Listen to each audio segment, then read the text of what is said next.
Focus on Headline.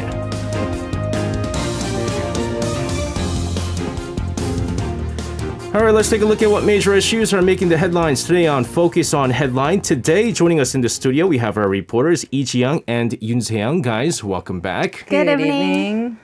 So, I'm fine.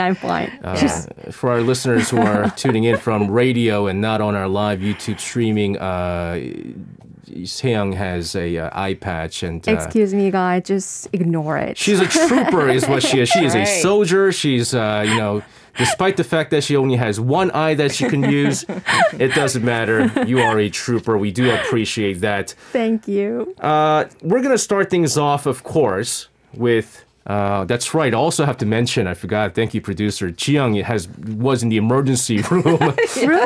It's like, I didn't know. it's like Arirang ER. This morning? She's got an eye Yes, last problem. night, yes. You have a cold. I have a Yesterday. cold.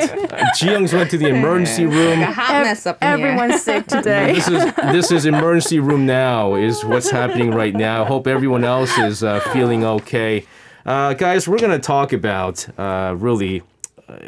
arguably a very, very controversial agreement to pay the compensation to the victims of forced labor. We've been talking about this for months now. The South Korean government has made the final decision that they felt was fair and square, according to them, for not just the victims, but also all the parties involved as well. President Yoon Suk Yeol, in response to this, said that the plan was in respects to the positions of the victims while also contributing to the common interest and future development of both Korea and Japan. Ji-young, start us off. Tell us more about this. Sure. Now, in a speech at the cabinet meeting held in the presidential office in Yongsan on Tuesday morning today, President Yoon said that the two countries can move on and ensure future-oriented cooperation for the freedom, peace, and prosperity of the world. Now, President Yoon also urged cabinet members to meticulously prepare and support measures to establish a cooperation system between the ministries of both governments for future-oriented cooperation between the two countries. Now, he also mentioned that the government will take continuous efforts to provide relief to the victims of forced labor, saying that in 1974, a special law was acted here in South Korea, and that the South Korean government compensated a total of 92 billion won, equivalent to 9.7% of the claimed amount of $3 billion for 83,519 claims that were submitted to the government at that time. And also in 2007, another special law was enacted, and the government compensated approximately 650 billion won for over 78,000 people. Now, he went on to emphasize, recalling the March 1st independent movement, that Japan, who was once an aggressor in the past, is now a partner who shares universal values with South Korea in terms of national security, the economy, science and technology, and also other global issues. Now, Yoon also emphasized the importance of economic ties between the two countries, stating that Japan accounts for 6 to 7% of South Korea's total trade volume, and that Japan's direct investment in South Korean companies exceeds 22% of all foreign investment. So he's pretty much saying that we can all move on and create a partnership, since Japan is in his word, a partner of South Korea. Well, some people may argue that even despite the fact that if it is true, indeed, that both South Korea and Japan share the universal values of national security, the economy, science and technology, and other global issues, I think we can certainly agree that when it comes to history, they don't share the same idea of how things panned out. This including, of course, the Tokdo issue, which also comes up on an annual basis here. But let's talk about this compensation plan here. Under the plan, direct compensation from Japanese firms will not be required. This is the big thing, right? So by the Japanese side saying, we're not going to compensate the victims. That's literally saying, well, we're not going to accept the fact that there was any wrongdoing, and we are not going to accept the fact that, accept the past history. And this also means that there is no apology coming from the firms as well. This certainly sparked a huge protest in Seoul with victims and opposition groups accusing the government of capitulating to Tokyo. So it's safe to say that the opposition party is going strong to protest the new compensation deal. But Jiyoung, can you tell us exactly how the main opposition party responded to all this?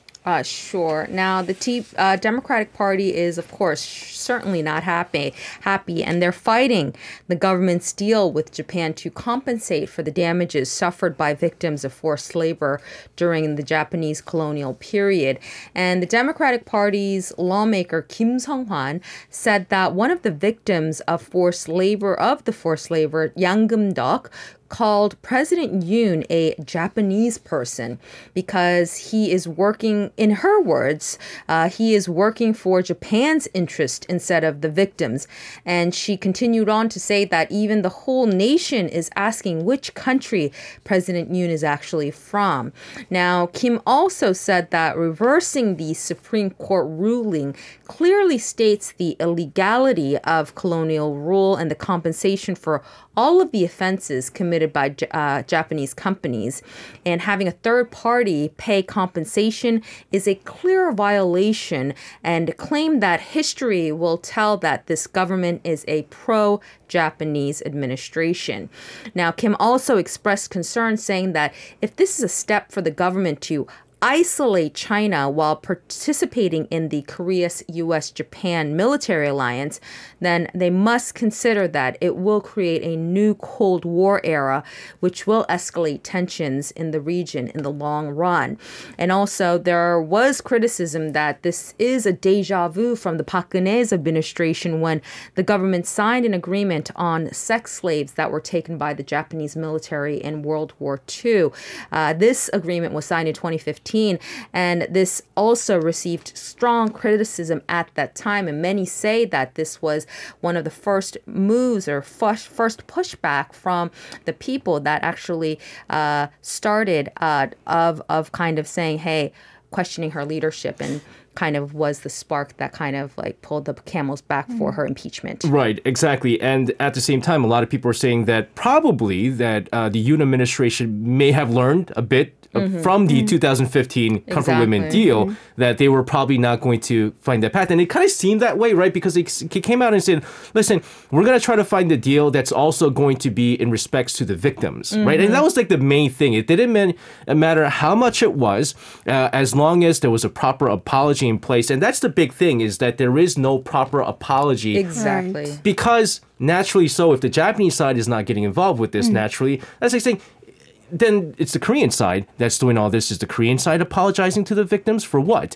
And you would have thought that they might have learned from that very controversial 2015 deal. And it's, like you said, it's deja vu once again. And so what happens later on if there is a new administration, and the new administration happens to be a liberal administration? Exactly. And so, again, they're going to try to probably scrap this, and then it's going to be all over, deja vu all over again, and as they say. It's just going to give momentum to Japanese again, saying, hey, look, Korea, you didn't follow the agreement that you signed. Right. And it just gives us less momentum when we're at the negotiation table with Japan. So it just makes us look bad in the wrong line. And the biggest victims of all of this is going to be the victims. Exactly. Right. And so there, again, it's a slap in the face once again. And so Kim Sung-han also makes a very good point. And so if you're also isolating China and knowing that China is a huge part of Korean economy. And so if they do, and I've always said this, I think it's a good thing that, improving ties with Japan is a good thing because there's so much to gain economically. But is it bigger than what you have with China is the big question. And so by isolating China and gaining maybe Japan's trade partnership once again, is it going to level things out? I don't know. Nevertheless, with Monday's announcement, we are seeing a happier Japan. which also means that there's going to be potential talks. Yoon Suk Yeol likely to hold series of talks with his U.S. and Japanese counterparts in the first half of the year. Now, the trilateral cooperation among these three countries has been the top priority of the Yoon administration since he took office. So, Seong, tell us more about this. Right, with Monday's announcement, which says that South Korean government foundation will compensate Korean victims of forced labor under Japan's colonization, Yoon Suk Yeol administration expects Seoul-Tokyo relations to improve at a rapid pace. Now, for President Yoon, historical dispute is no longer a difficult task for the government to resolve, and he's highly likely to focus on strengthening the Seoul, Washington, Tokyo trilateral cooperation, which he emphasized from the beginning of his administration through a series of talks with his U.S. and Japanese counterparts. The date for the talks between Yoon and Japanese Prime Minister Fumio Kishida is likely to be set within this month. And according to the presidential office, Yoon is expected to visit Japan this month for talks with Kishida. And Japanese media also reported the possibility of President Yoon's visit to Japan on the 16th and 17th of this month. But details on the summit have not been discussed yet, so we'll have to keep an eye on the situation. Yeah, so they've said, there was a number of summits that hasn't taken place in a really long time. There's also the Seoul-Beijing summit, where for a number of years there were talks about Xi Jinping coming to Korea. But many pundits were saying that unless South Korea resolves the issue with THAAD, that there's probably highly unlikely that Xi Jinping would hold any kind of talks with a South Korean leader. And it was kind of the same way with Kishida as well, is unless they resolve the forced labor issue, that there would be no substantive summits taking place. And also interesting to note that it's President Yoon going to Japan and not Fumio Kishida coming to Seoul, which there's also some political messages on that. President Yoon also scheduled to make a visit to U.S. late next month, marking the 70th anniversary of the Korea-U.S. alliance. Reports are saying that there's a high possibility that the summit between Yoon and Biden will take place there again. Seong, tell us more on this. Right, Kim Sung-han, head of the National Security Office, are now in Washington to discuss the date, format, and agenda of the summit between President Yoon and President Biden with his counterparts. Well, last month in February, when South Korean diplomatic source said Seoul and Washington were in talks over a possible state visit to Washington by President Yoon in the first half of the year, U.S. Presidential Office took a very cautious stance, saying nothing has been decided yet.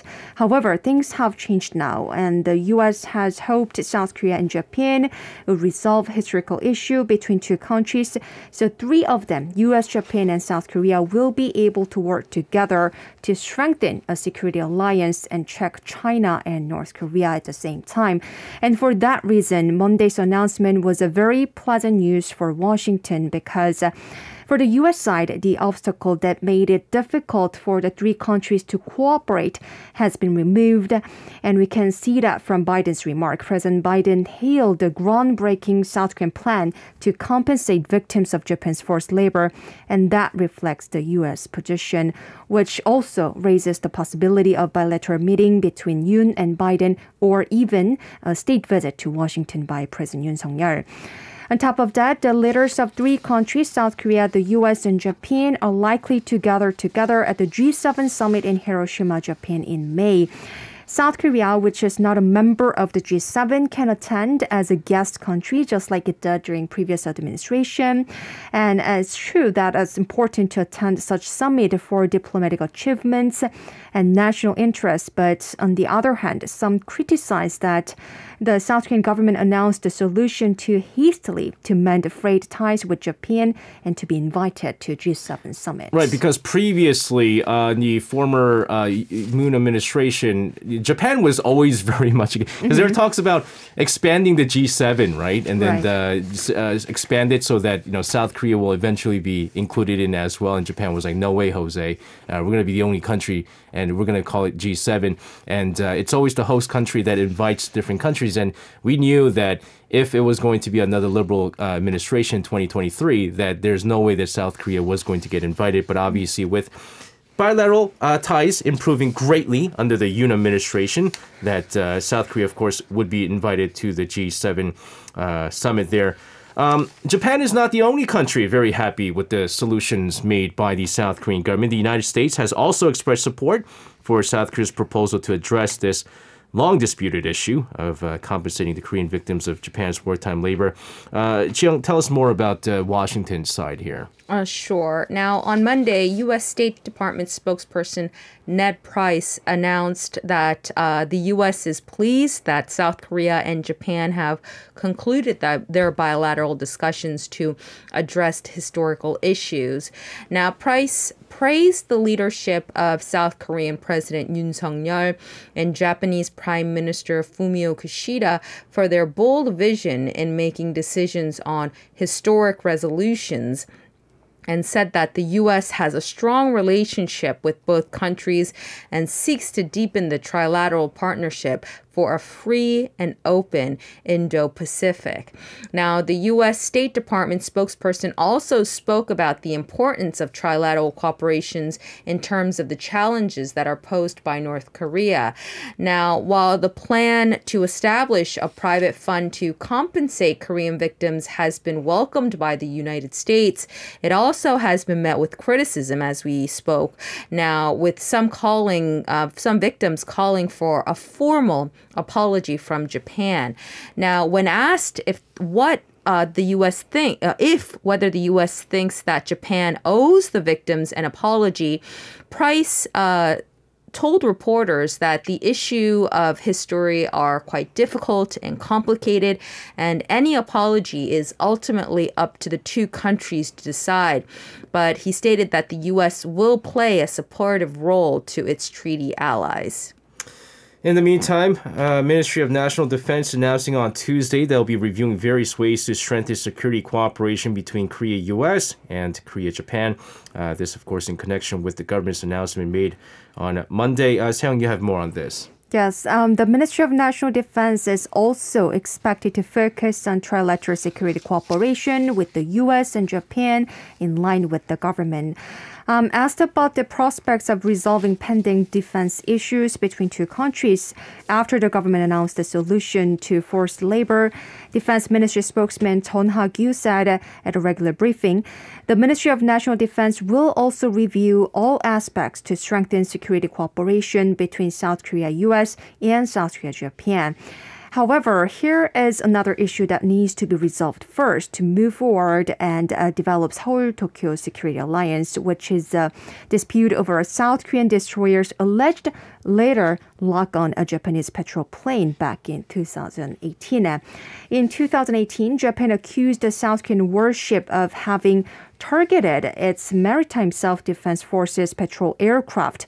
But Seoul strongly rejected that claim and said the Japanese aircraft continuously made a threatening low-altitude flight over South Korean Navy's Gwanggaeto the Great, while the South Korea was participating in the rescue operation for a distressed North Korean fishing boat. And certainly, I guess, Japan, they can certainly overlook this issue now that we have this compensation solution put in place. But since then, the dispute remained unchanged, and the South Korean Defense Ministry on Tuesday expressed its stance on the issue as well. Right. Regarding this unresolved issue between Korea and Japan, South Korean Defense Ministry drew a clear line and said the issue related to the patrol plane has nothing to do with the issue of forced labor, and this has not changed the South Korean military stance regarding this dispute, and it is necessary to find a desirable solution for it as well in the future.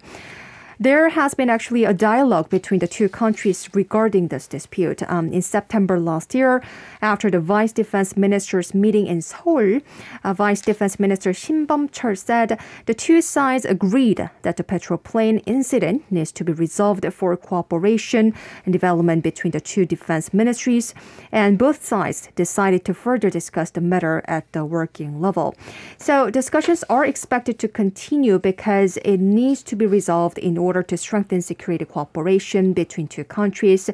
But we have to make it clear that the solution should not reflect only one side's position, and we have to remember it's a separate issue from any other pending disputes between the two countries. That's right. We're going to continue to talk about the international response to South Korean government's decision to propose a solution. This time, the UN and the EU expressing their support. Jiyoung, let's get the details of this. Sure.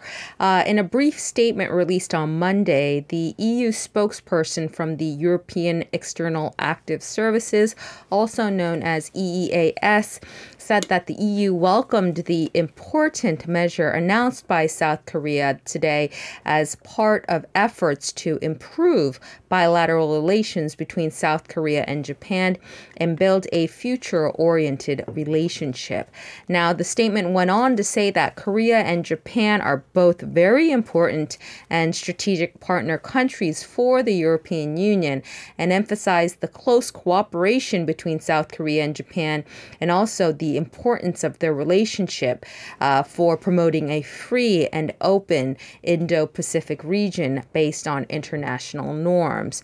Now, UN Secretary General Antonio Guterres also welcomed the recent positive exchanged and future-oriented dialogue between South Korea and Japan. And in an interview with Voice of America on the same day, Guterres said that he encourages both sides to find a comprehensive solution to the bilateral dispute based on internationally recognized principles. But when it came to China, China sang a different tune. As another country that was invaded by Japan during colonial rule, China called on Japan to reflect on history, show some respect for the victims, and take appropriate measures to handle historical issues related to forced labor during the colonial period. Now, the Chinese Foreign Ministry spokesperson stated that forced labor and slave labor were serious crimes committed by the Japanese militaries and companies during its aggression and colonial rule in Asian countries, including China and Korea. Now, the spokesperson emphasized that the Japanese government must face history squarely, reflect deeply on history, and so show some repentance and respect for victims through actual actions, and educate future generations with the correct historical view in order to gain the trust from its Asian neighbors and also the international community. You know, I have to say, I saw there was an English transcript of this presser by Foreign Ministry spokesperson Mao Ning. And I have to say, not a lot of times when I was listening to, or I listened to a lot of these news feeds from Mao Ning, and I go, wow, you praise it, girl. And this is one of the few times. And I was like, well spoken. I mean, this is the trend. I love the fact that she mentioned how they need to properly educate future generations because, as you know, Japan is another country where their government-backed textbooks really distort the history. Elisha Fisher on our live YouTube says, in regards to the whole military defense issue there, so we're bringing up old gripes to avoid apologizing, it seems. Well, it certainly does seem like that. We're going to move on because despite the fact that there are certainly improved bilateral ties between Seoul and Tokyo, there are other issues that South Korea can't be on the same page with. Vice Foreign Minister Lee Do-hoon, who's currently visiting Austria, attended a meeting of the International Atomic Energy Agency's Board of Governors on Monday. A call for Japan's responsible response to the discharge of contaminated water from Japan's Fukushima nuclear power plant. Seung, you have more on this. Unfortunately, another issue that threatened the trust-based relationship between South Korea and Japan. The Ministry of Foreign Affairs said on Tuesday that Minister Lee, who is in Vienna, Austria, expressed South Korean government's firm stance at the International Atomic Energy Agency's board meeting held on Monday local time and made it clear that Japan's Fukushima nuclear contaminated water should be treated safely and objectively in accordance with international laws and international standards. The International Atomic Energy Agency's board meeting is held 5 times a year on behalf of the General Assembly to discuss and determine the practical policies of the agency. And Vice Minister Lee also asked the IAEA to release a comprehensive report, including the monitoring result of Japan's plan to release contaminated water, and stressed the need for experts and research institutes from interested countries such as South Korea to continue to participate in the safety verification efforts to enhance transparency in IAEA activities. Moving on here, Vice Minister Lee also having met with IAEA members who recently visited Japan to conduct the organization's mission in Japan. So what do we have on that front? Right. Vice Minister Lee also met with Gustavo Caruso, head of the International Atomic Energy Agency's monitoring task force, who has been to Japan 4 times so far to verify the safety of Fukushima contaminated water discharge and discuss the future verification plans for IAEA. Yi also visited a research institute under the International Atomic Energy Agency, which is analyzing contaminated water components treated with the multi-nuclide removal facilities, and asked for the results of the analysis to be released as soon as possible.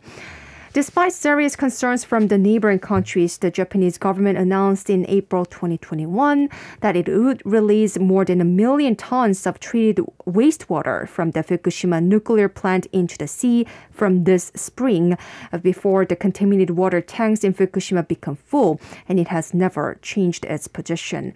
And the International Atomic Energy Agency is cross-verifying contaminated water with several countries. But what's concerning is that the analysis process is in some laboratory is known to be somewhat delayed. And the agency said it would release a report on the analysis of contaminated water no later than the third quarter of the year. But some say it will be too late if Japan begins to release the contaminated water before that. Yeah, I mean, because the plan right now is, I believe, is springtime. And early as this month is when they're planning to release it, so it is certainly very late. All right, guys, we're going to move on here. Let's talk money. Last year, Korea's gross national income per capita decreased by almost 8%, which has made a turn to a decreasing trend in 2 years due to the exchange rate between the won and dollar. As you know, the U.S. dollar really strong against the Korean won. Ji-young, can you give us the numbers on how much it has decreased? Sure. Now, last year in 2022, the gross national income per capita was $32,661, which is a exact 7.7 decreased from the year before. And as you mentioned, one of the biggest reasons for this sharp decline is the won to dollar exchange rate that has declined as well. Now, although the gross national income per capita in won increased by 4.3%, the national income per capita in dollars decreased significantly due to a 12.9% increase in the won to dollar exchange rate. Now, Korea's gross national income per capita exceeded $30,000 for the first time in 2017 and surpassed $33,000 in 2018. However, it declined for 2 consecutive years in 2019 and 2020. And although it rebounded after 3 years in 2021 due to economic recovery and a decrease in the won and dollar exchange rate, it returned a declining trend in 2022 last year. However, the situation is expected to improve somewhat in 2023 this year, as there are expectations that we would see a decrease in the $1 exchange rate. Let's move on, talk about domestic politics. This is getting quite interesting. The race to elect the Conservative People Power Party's new leader. This ends on this Tuesday. The automated response system, or the ARS, or the phone voting that you get, this actually ended about 31 minutes ago at 6 p.m. today. And as many expected, the voter turnout of the ruling party convention is likely to hit the highest. Seong, tell us more about this. Right. The turnout in mobile and phone vote for People Power Party leadership is expected to hit record high. Voter turnout has already hit 52.13% as of 6 p.m. on Monday, which is already an all-time high, even higher than the record from 2021 party convention when former party leader Lee Jun-suk was elected. As you said, the ARS phone voting is now completed, and the final turnout is expected to rise to the mid to late 50% range. In response, each candidate And each candidate gave a different assessment of this record turnout. Candidate Kim Ki-yeon, who is supported by the presidential office, called it a willingness to end internal conflict. And An Chol-soo, who helped then presidential candidate Yoon Suk Yeol, elected as a president but ended up having no clear role in the party, called it a willingness of the party members to end injustice or unfairness. Candidate Chon Ha-ram, who is supported by former Representative Lee Jun-suk, also evaluated the favor as a desire to judge so-called Yoon Haek-kwan key officials of President Yoon Suk Yeol. Whatever the reason is right, the direction of the Conservative Party will completely change depending on who will be elected as the next leader of PPP. And the PPP plans to announce the winner in a national convention tomorrow. But in the event of a runoff vote, the party will announce the new leader on March 12th. So, I mean, the lead up to this has gotten very interesting, right? I mean, you had kind of started off with like Na Kyung-won in the race, and then she was like in the lead at one point, right? And then she decides to drop out because she's lost favor of the Yoon people, and then you would have expected that Kim Ki-hyun, who was greatly pushed by Yoon, President Yoon, that he would get the overwhelming support, and An Chol-soo ended up kind of taking over. They were saying like it wasn't even Kim Ki-yeon who ended up leading, and it was An Chol-soo. And then all of a sudden, this gentleman by the name of Chon Ha-ram comes out of nowhere. And at one point, he was kind of like the outsider, right? I mean, this is like Kim Ki-hyun to lose. And he's now becoming a favorite to kind of win this PPP leadership race here. But hopefully we'll get the results of this because both, not just the PPP, but the DP is also watching greatly into this, deeply into this leadership race. And I think it's really important because also it is going to lead into how things are going to pan out in next year's And it's general interesting elections. that the greater supporter of Chon Ha-ram is the former leader of the PPP party, Lee Jun-suk, who was abandoned by the party. Yeah, so like that's the... But yeah, if we talk about Lee Jun-suk, then it's who would have known if he well, a lot of people would say that like he was unlucky to kind of lose his leadership because of the controversies that he had, because some people say that he was forcefully taken out and some people say that's it's a conspiracy or not. Yeah, and so like there was also talks about like Yoo Seung-min, right? Yoo Seung-min was like in the talks as well, but then like Yoo Seung-min was kind of like he was pushing for Lee Jun-suk to kind of bounce back, and then the Yoon people were kind of like, well, if he's going to end up doing this, we need to do all we can to kind of stop Yoo Seung-min from leading, even being part of this race. And so it is quite interesting, and also for An Chol-soo, right? And An Chol-soo has still this big dream of one day becoming the president of South Korea. And certainly, being the leader of PPP would be that next step in kind of running for the presidency in 4+ years. All right, let's move on here. Talk about North Korea to wrap things up. On Tuesday, the younger sister, or I should say the powerful younger sister of North Korean leader Kim Yo-jong, issued a stern warning that her country is prepared to take a rapid and overwhelming action against the United States and South Korea. This is a day after the U.S. flew a bomber capable of carrying nuclear weapons. Chiang, tell us more about this. Sure. Now, as a part of the recent joint military exercise, the U.S. and South Korea deployed a B-52 bomber, which is capable of carrying nuclear weapons, over the Korean peninsula and has sparked reactions from North Korea. Now, Kim Yo-jong warned that the country is always prepared to take appropriate and overwhelming action against the U.S. and South Korea's military drills, which it sees as a rehearsal for invasion. Now, North Korea's foreign ministry also released a statement calling the B-52 bomber deployment a reckless provocation that pushes the situation on the peninsula deeper into the bottomless quagmire. Now, the statement also added that there is no guarantee that there will be no violent physical conflict if the U.S.-South Korean military provocations continue.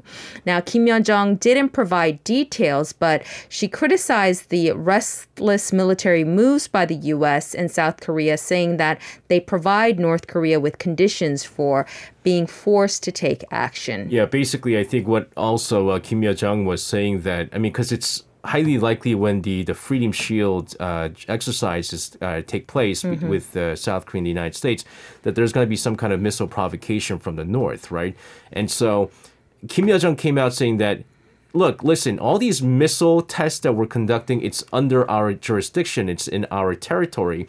And if, let's say, they fire a missile and it's intercepted by the United States or South Korea as part of their drill or something, that is an act of war. And so then they're saying that then war is on. And there's never been a case where during a North Korean missile test that any of them, intercepted it. So I'm pretty sure that's not going to happen. But we're always going to see this kind of rhetoric coming from Kim Yo-jong and not Kim Jong-un himself. Nevertheless, guys, I just want to thank you so much today. Our soldiers of Korea now coming to our program despite their not being at their 100% health-wise. Thank you very much for your reports today. Please stay safe and get better. And we'll see you guys again. Thank you. Thank you. You can listen to Korea Now with me, SJ Lee, by downloading the Arirang radio application or tune in online by visiting www.arirangradio.com. So make sure you tune in Mondays through Fridays, 6 p.m. to 8 p.m. Korea time.